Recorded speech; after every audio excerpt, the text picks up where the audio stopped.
Ang Department of Education mangangailangan ng mahigit 78 million pesos para naman sa rehabilitasyon ng pinsalang dulot ng Bagyong Uwan. Detalye ng balita mula kay Radyoman Joyce Adra. Joyce!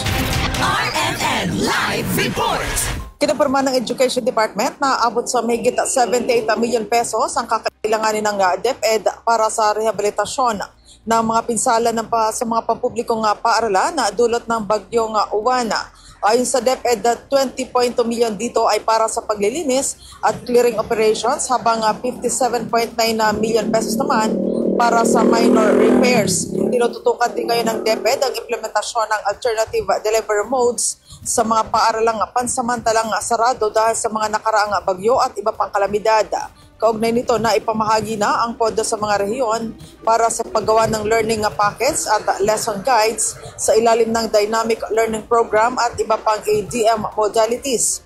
Una nang kinapirma ng Education Department na hindi bababa sa 312 na mga pampublikong paaralan ang nagkaroon ng pinsala sa infrastruktura dahil sa Super Typhoon Uwan. Partikular na napuruhan ng bagyo ang Bicol at Calabarzon. Kasama mo sa DZXL Manila, Radyoman Joyce Collantes Adra, Tatak RMN.